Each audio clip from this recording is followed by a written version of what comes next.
A retirement home for chimps, a woman who went from unhealthy to unbelievable, and comfort food that also tastes good. Welcome to In Live.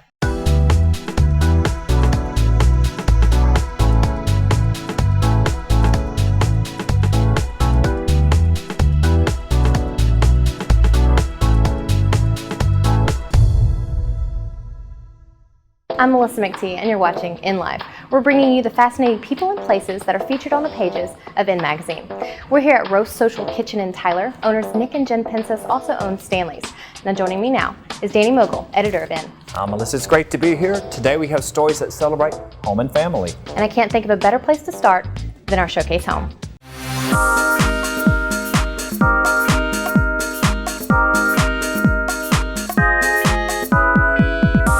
Brandon. Hey, Danny. Thanks for letting us see your home. Right away, I'm already seeing some cool things on the wall. Where in the world did you get that? We actually got that at Canton, and I believe it came from San Angelo. And yeah, we saw it, and we actually bought that before we built the house, or maybe we were in construction. And you know, we saw it and knew it had to go in here. It was just such a cool statement piece, and we knew where it would go, and we made sure we had a wall high enough to put it on there. So we're in the kitchen, great room combo. Yes, and so this is real open concept, which we liked. Great for entertaining and great for a growing family. Tell me about this table. It's actually concrete. Everybody asks about it. Everybody thinks that it's wood. It's meant to be, obviously to appear like wood, but it is concrete, and it's a solid piece, and it turned out amazing. Did you make it? I didn't make it personally. I had a guy out of Mineola that made it, and he did an amazing job. His name's Bill Gallion. This mantle actually is concrete as well. And so that kind of helps give some different elements into it. And then the brick behind there is old Chicago brick. And we did this to mimic an old brick wall as you would see in an old building.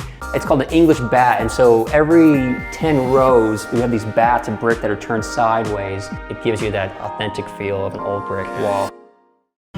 Okay, so the master is pretty much right off the main living area. Yes. We got to start with this headboard-like thing.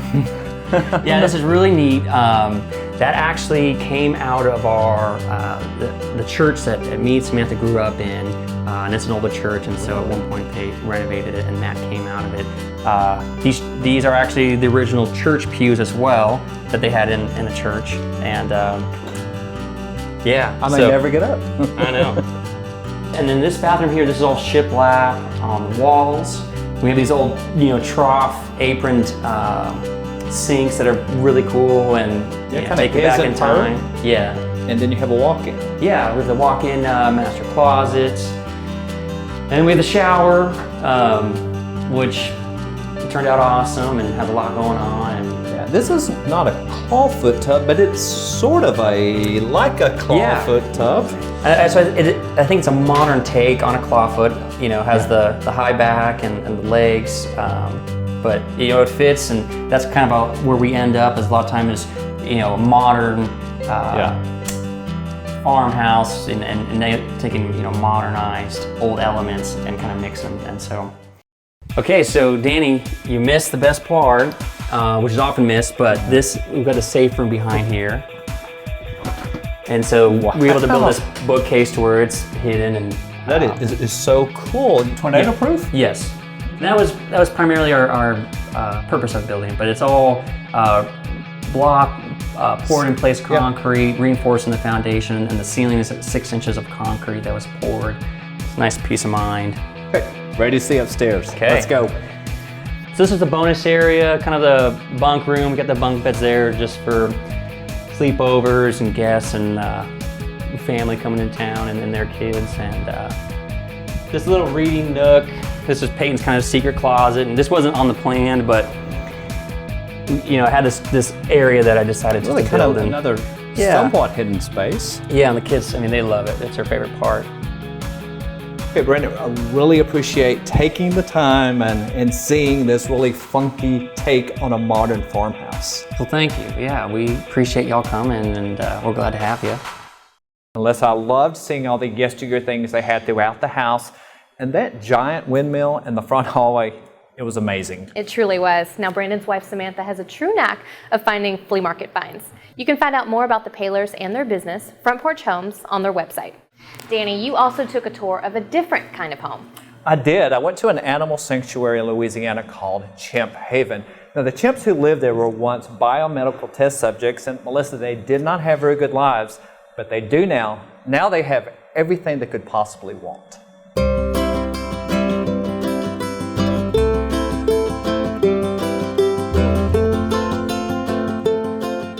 We have 202 chimpanzees right now, although well over 300 chimpanzees have come through our doors. Most of these chimpanzees come from biomedical research, so they've spent decades in laboratories. Once they were retired, then when Chimp Haven was founded, then there was a place for them to come. Chimp Haven was started in 1995 by a group of individuals, primatologists, people from the lab world, pharmaceutical industry, all came together and said we needed to have a sanctuary where federally owned chimpanzees could retire. And so in 2000, the Chimp Act was passed, and that was the vehicle that led to the creation of the National Chimpanzee Sanctuary, which is Chimp Haven. So we're the only place where federally owned chimpanzees retire to.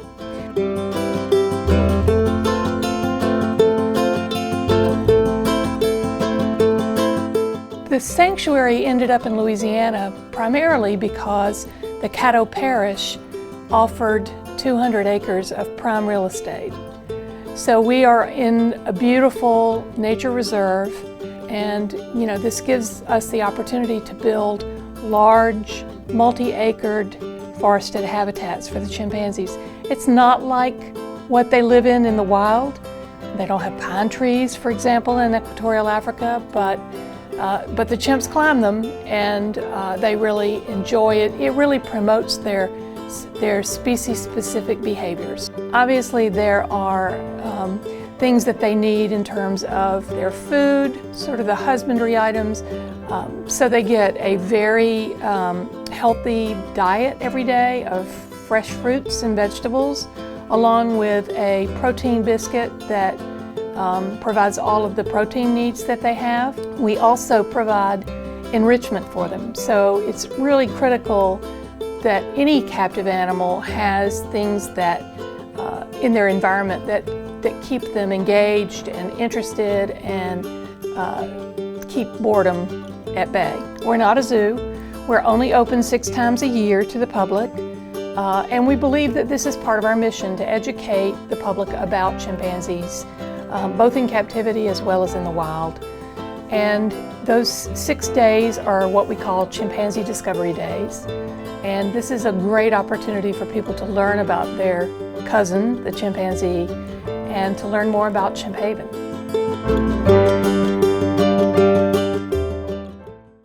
It's great to know that those chimps will be taken care of for the rest of their lives. Chimp Haven is open to the public during its Chimpanzee Discovery each fall. Yeah, Chimpanzee Discovery Days is just one of the many special events that are taking place this fall. This is the season for having fun. Let's take a look at some of the things on tap.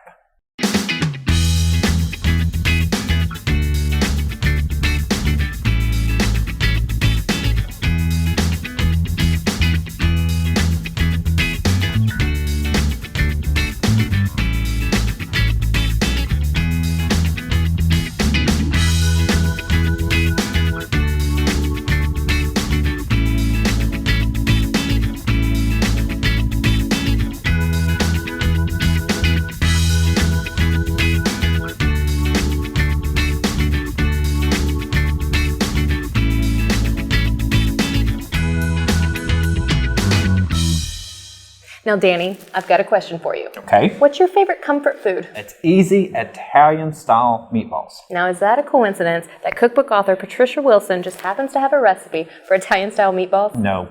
I cheated. I've already seen the segment, but now it's all I can think about. Hi, I'm Patricia Wilson and welcome to The Artful Kitchen. Today I want to show you how easy it is to make Italian-style meatballs at home. So I'm starting with some ground beef. This is locally raised, it's sustainably raised, and it's free of hormones, antibiotics, and steroids. Then I'm going to add parsley, basil, oregano, onion powder, garlic, salt and pepper. And then I have some grated cheese, Parmesan and Romano, and 1 beaten egg.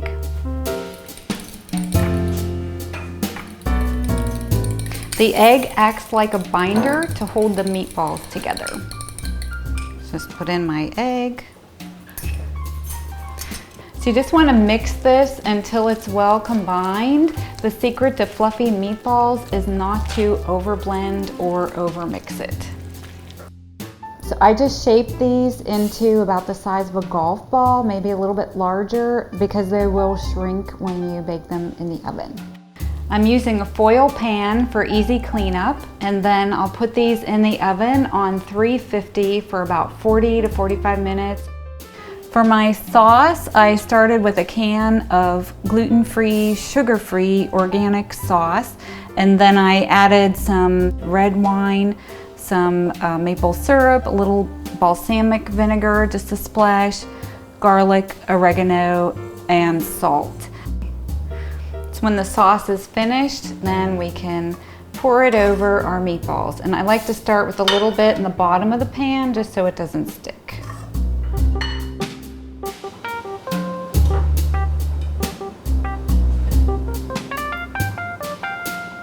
You can just spoon the rest of the sauce on the top, and then I think we're ready to eat. So here's our finished dish. Tomato sauce is not only delicious, it's very healthy. Tomatoes have lots of vitamins. They support the cardiovascular system and bone health.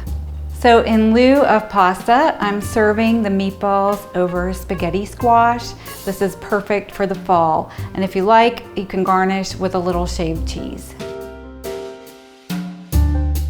And for more gluten-free, easy recipes, check out my book, The Art of Gluten-Free Living, and be sure to visit me at patriciacwilson.com. You can always count on Patricia to put a healthy spin on everything she cooks. Look for more of her recipes in the magazine or online. Now, Danny, you did a story on a woman who definitely knows how to eat healthy. Yeah, not long ago, she weighed over 250 pounds, but that's not the case now. Today, she competes as a bodybuilder. Meet Beverly Kennedy.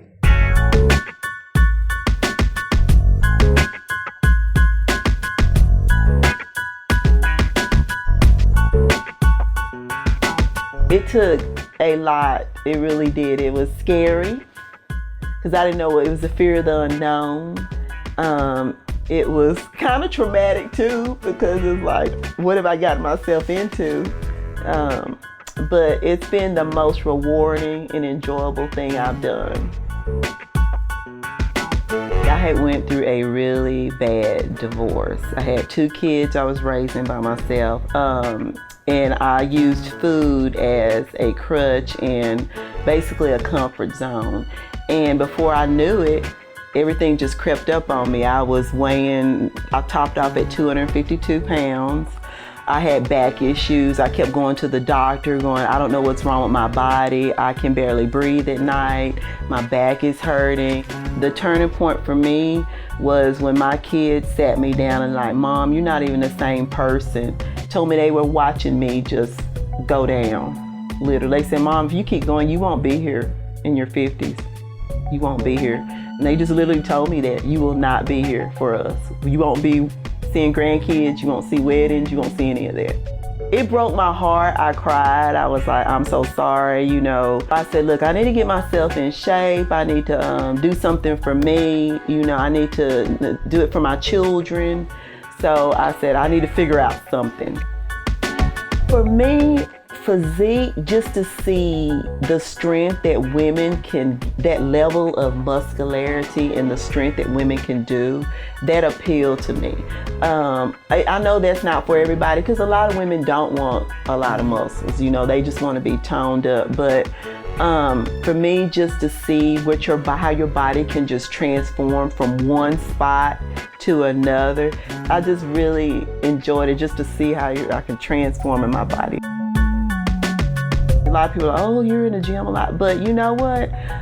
I spent that time doing idle things too, just things like, you know, watching TV all day, or basically I could literally I was sitting at restaurants for an hour or two. I was like, look, I could spend that time and go work out and get myself in shape. I would tell somebody to get a trainer, because that way they could guide you, you know, diet, focus on your workouts, and also be a support network for you. Just go for it, do what you want to do in life. I think life is too short, as we see with all the events that's been going on. I think you just live life and enjoy it. It's hard to believe she was ever overweight. That was an amazing transformation. Now we have the story of two women who make beautiful glass creations at their business, Dragonfly Art Studio in Mineola, Texas. Now Melissa and Sophie, they're not just business partners, they're also mother and daughter.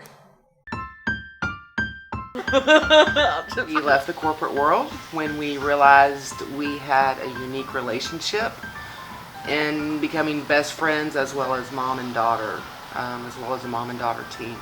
And we had done the shows for years. We had done the glass before we opened the shop and did shows. Yeah, just on the weekend and any free time we had, we were spent together traveling around doing shows and stained glass and chimes and mobiles and just a little bit of everything.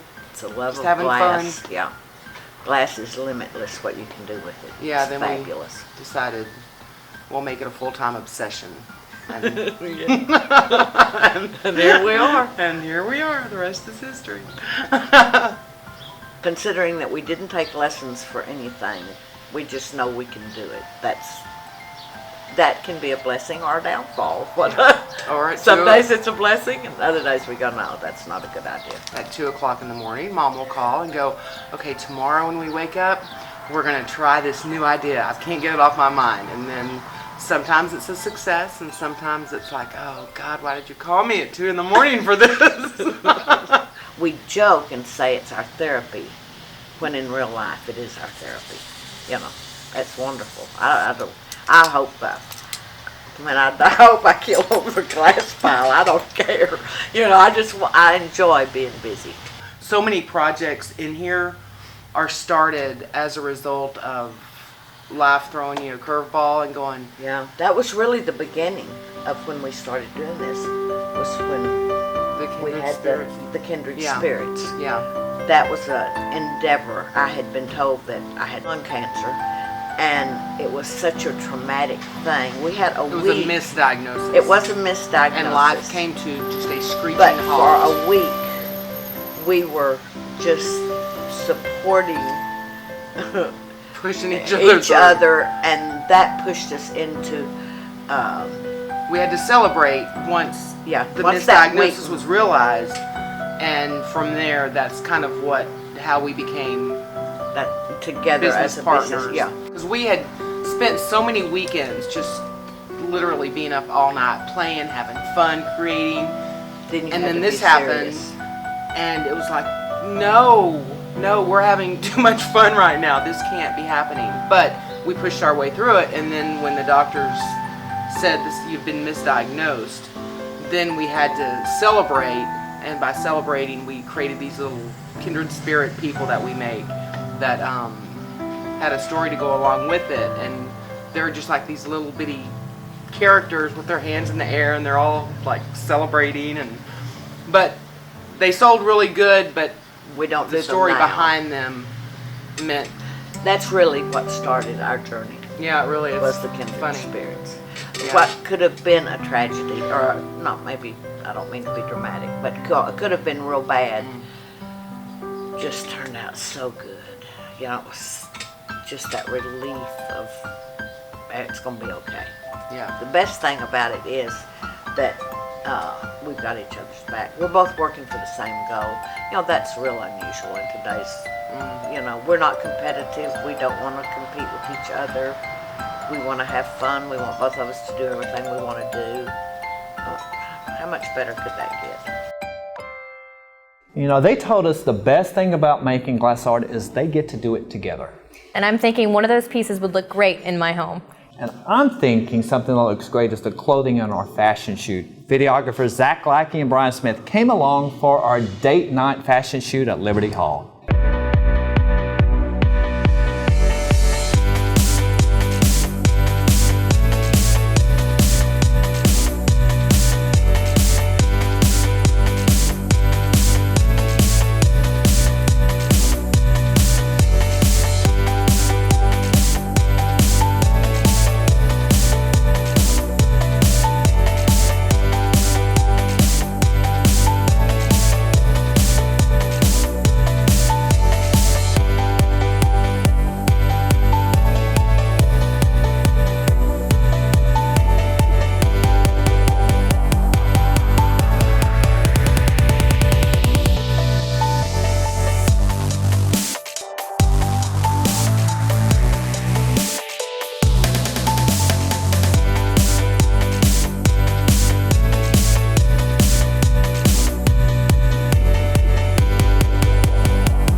Well, that brings our show to a close.